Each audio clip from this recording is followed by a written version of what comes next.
Hey there, Soul Shines. It's Michele here, and it's a creative expressions video. Here's my little intro.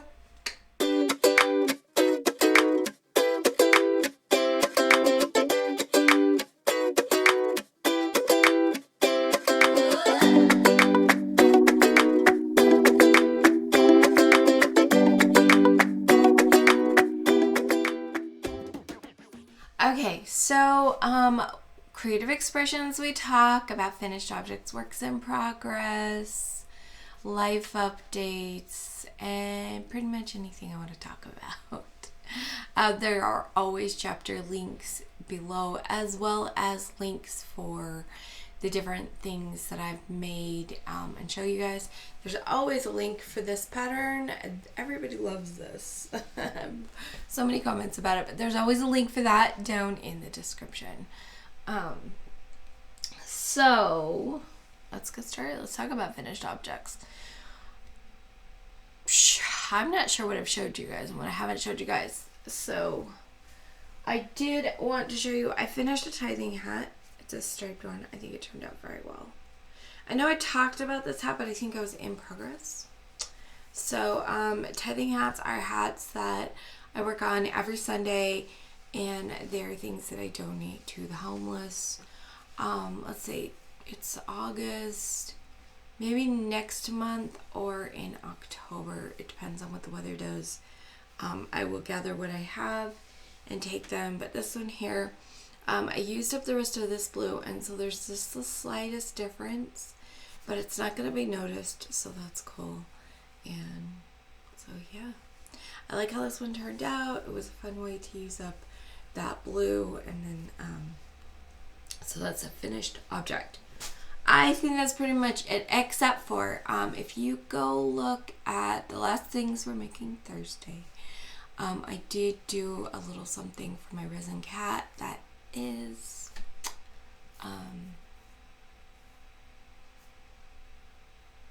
I have the word granny square. That is all I have. Mosaic overlay. There we go. Mosaic overlay granny square. You can go back and look at that and see what that's like. So let's talk about works in progress, and I'm gonna make sure that I have my Notions page. Some people write things in a book, some people, don't bother at all, and I just keep track of this. Try to keep it up to date. I'm not always perfect at it, but I wanted to make sure I talked about things. So let's talk about, we'll talk about this. I need to be able to see what I'm showing you, so I gotta see myself again. So I have been working on my grandson's sweater.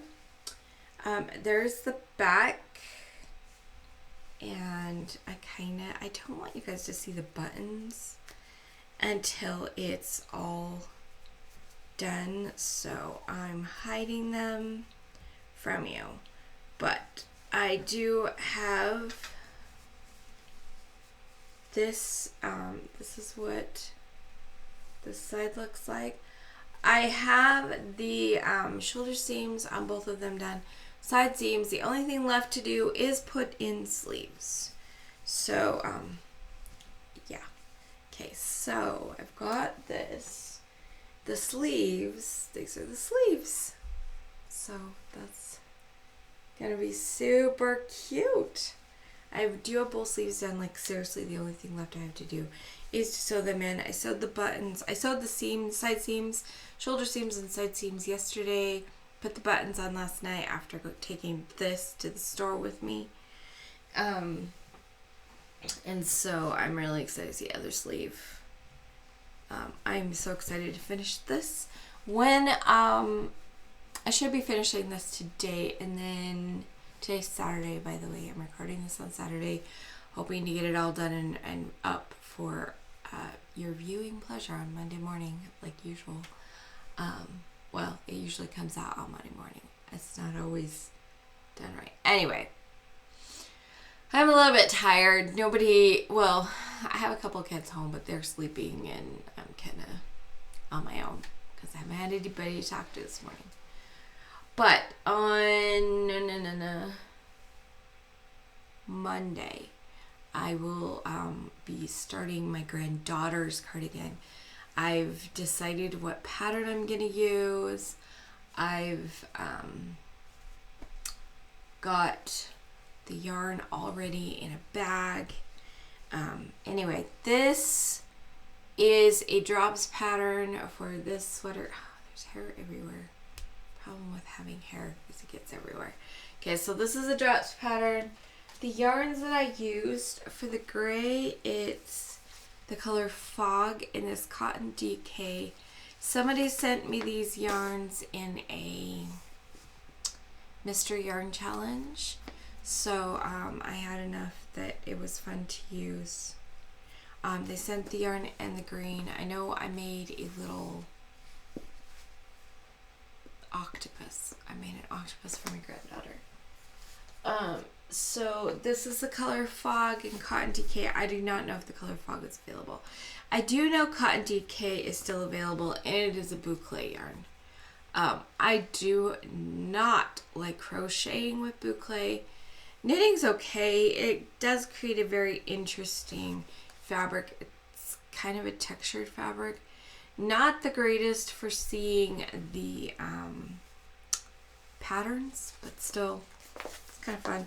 So yeah, I've got the Cotton DK in some gray colors, and they're, I don't know, maybe I can show you. Maybe. I don't know. Anyway, there's the green as well. The green is sage. But not everything was the same color. Even if it was the same color weight, I can't see it right now, but some of them all looked kind of the same color, but there were some of them that had a yellow tinge to it. And I didn't want to use, I wanted to use some that looked like they were the same color. Hopefully they all worked out because I know that they're not all the same dye lot.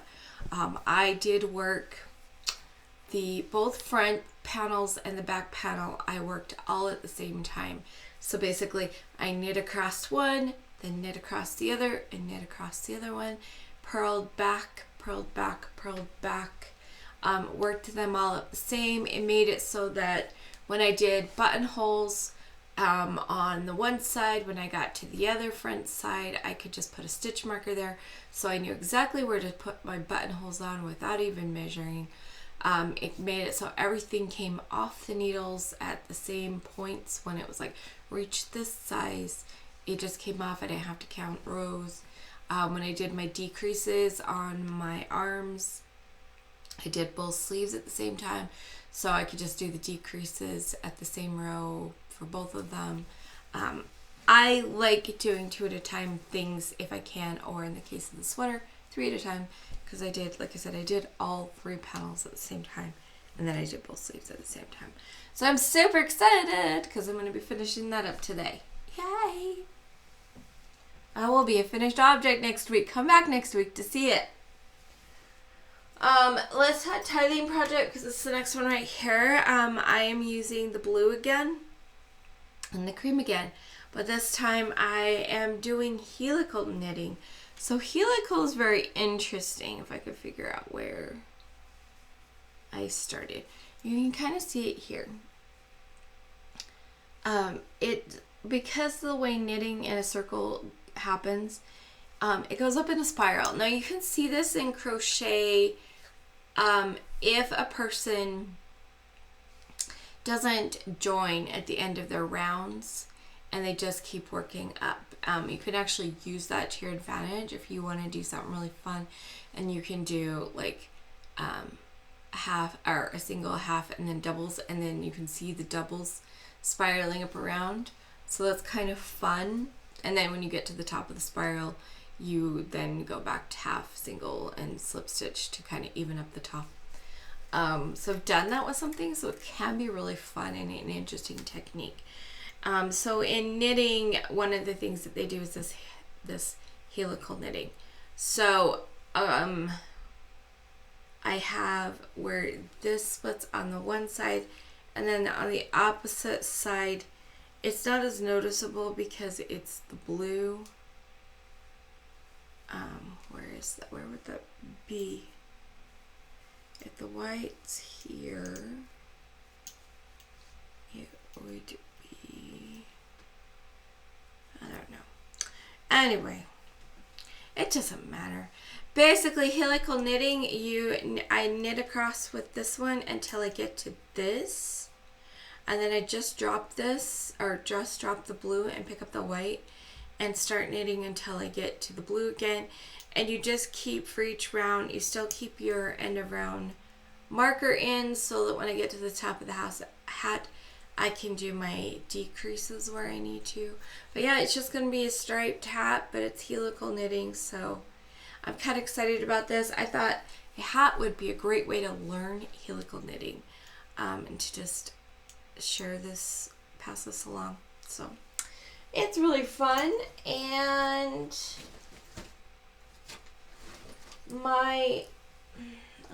this is my vortex shawl. I wish I could take time to put it on the thing.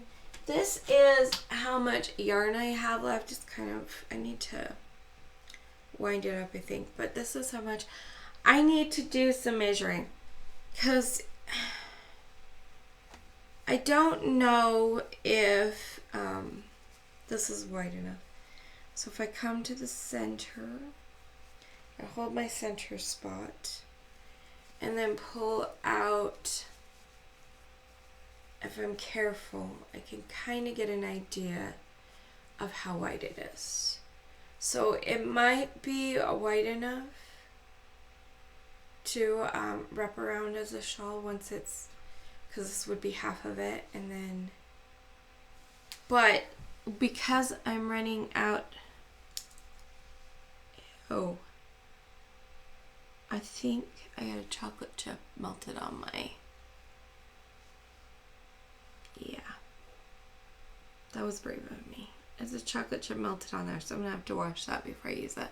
But I need to count my stitches, and when I get to the next time I get to the number that you need to have to do the border, I'm hoping I have enough yarn, and I'm going to have to weigh it. I kind of know approximately how much per stitch, so I can count how many stitches between each section. Times that by per stitch, times that by 8, because there's 8 sections. And it will give me an idea of how much actually goes around. But also I need to look at the pattern for what the border actually takes and does, so I know how many other stitches to add in. It's going to be a big math thing. Not hard, but still kind of a pain. So I do want to show, here is a stitch marker. See if I can stretch this enough. I definitely wish I had bigger needles. So yeah, my each section is, that's not even being able to stretch all the way, because it's so bunched up around here that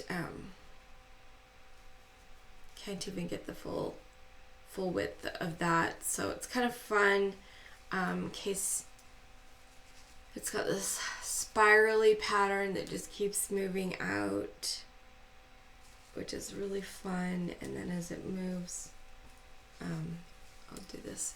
Gets bigger and bigger across between the sections. I'm really excited about it, but like I said, I've got a lot of math and weighing to do, and apparently cleaning up chocolate. Yay. I eat, oh look, chocolate chip must have fallen in here on my paper.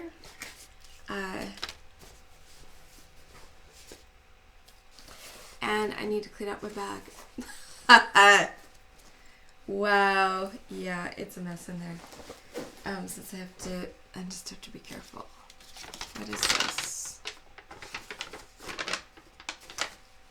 Anyway, let me tell you about the yarn, because I have it here.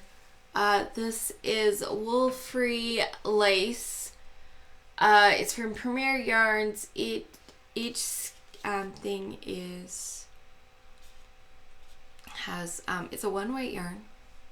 It's 88% acrylic, 7% PBT, 5% metallic, and they are 100% 100 grams or 3.5 ounces. There's 448 yards, 410 meters. And yeah, there is I don't know if you can see the sparkle. So I was working on it. I can kind of see the sparkle in there. I was working on it at a friend's house the other day, and a different friend was there, and she's like, "Oh, that's pretty." And then I showed her the sprout, and she's like, "Oh, that's pretty." That's great. Anyway, so I gotta clean that up. That's so exciting. Oh, that will be on my list of things to do, because I definitely want to get that cleaned up before I work on it again, because I don't want to get gross yarn in. Because as far as I can tell, no chocolate is on the actual work. It's just that spot and in the bag. So I'm not going to fully put it back in the bag. Okay. So, let me check really quick. There's a whole bunch of things that are kind of on hold.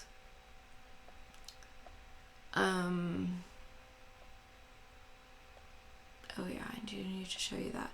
Mosaic cowl. I have been working on an overlay mosaic blanket, and on Tuesdays, I think it's on Tuesdays, you can go see, I'm pretty sure it is. Yes, it is. Tuesdays, you can go see the progress. Because I'm showing the progress in my Come Make With Me videos on Tuesdays. I am doing this cowl with another person, one of my subscribers. She's like, do this with me. And I was like, okay, that sounds like fun. I've always wanted to do it. And then I'm like, I decided to work on a blanket. Seriously? A blanket? What am I thinking? But I'm excited. It is turning out really fun. It has been really fun to learn this technique. It's actually a really enjoyable technique. The only problem is, because it is crochet, my arm gets way tired. My arm gets tired with crochet more than knit, just because of how I hold the hook versus how I hold needles.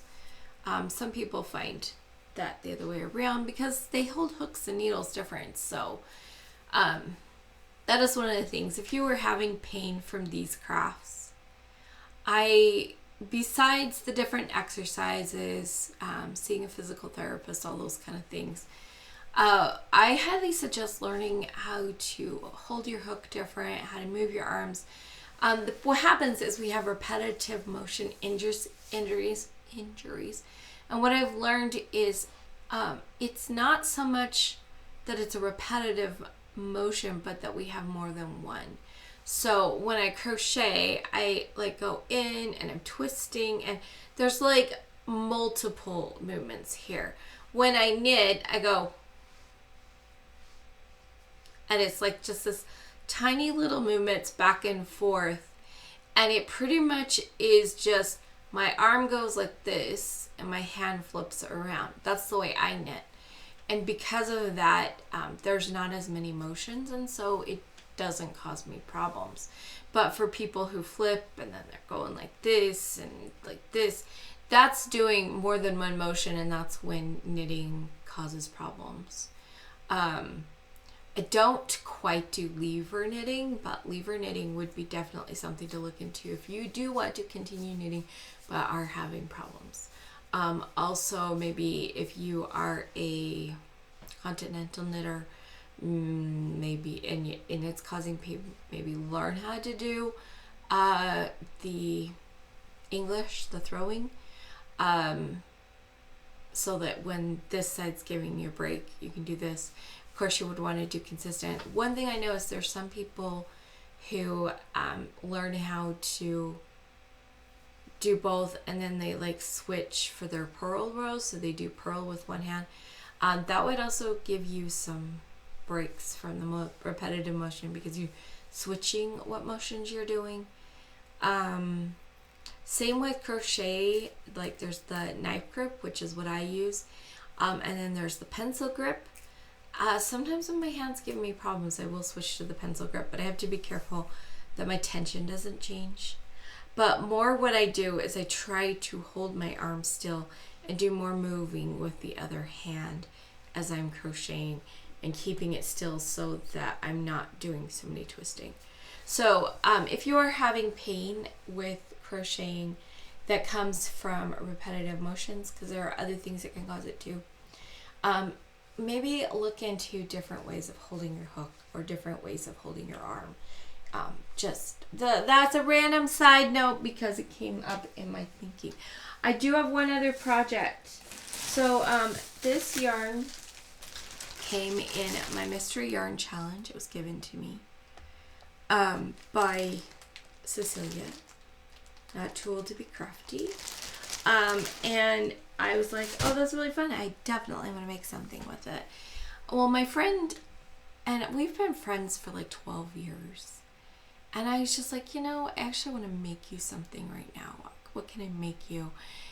And she likes the color red. So I had her look at a few shawls or wraps. And she chose a wrap.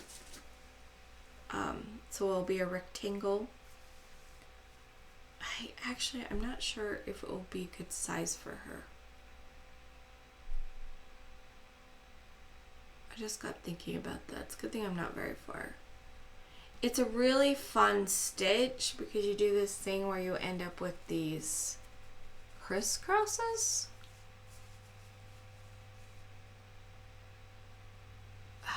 If it was me, this probably would work because I'm 5'1", but she's quite a bit taller than me.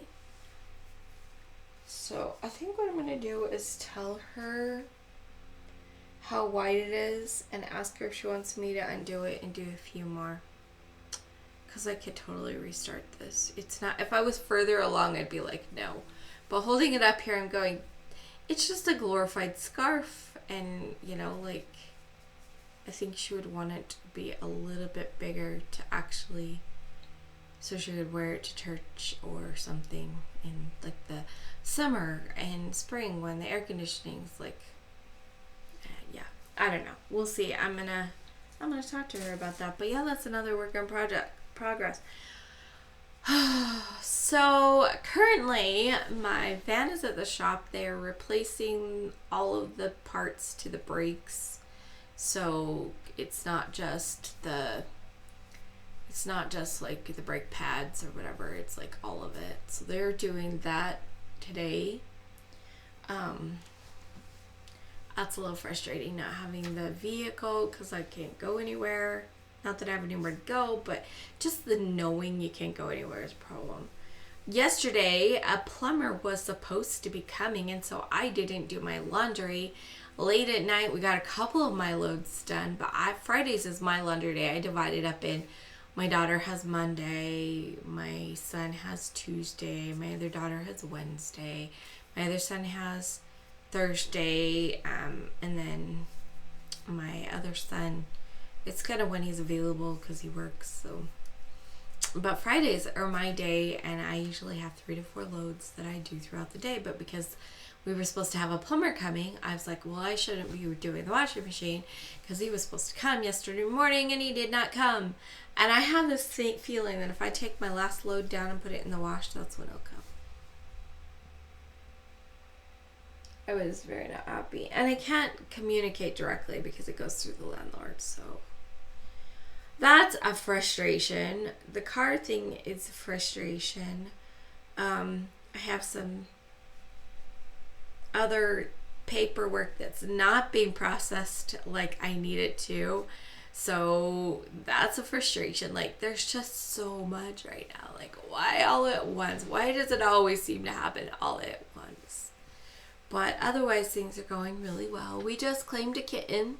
The kitten was born on August 4th, so they're only 2 weeks old. And we claimed one of them, and so in a few months, I should get a kitten to come share and show you guys. I'm really excited about it. I've wanted a cat for a long time, but didn't want to get one with an old dog. Didn't know how they would respond to each other. And the timing, I think, will be just right. Just a few months to get through some of the big loss of the dog before we get going with a new animal. But I'm excited about it because I wanted a kitten for years. So there's that.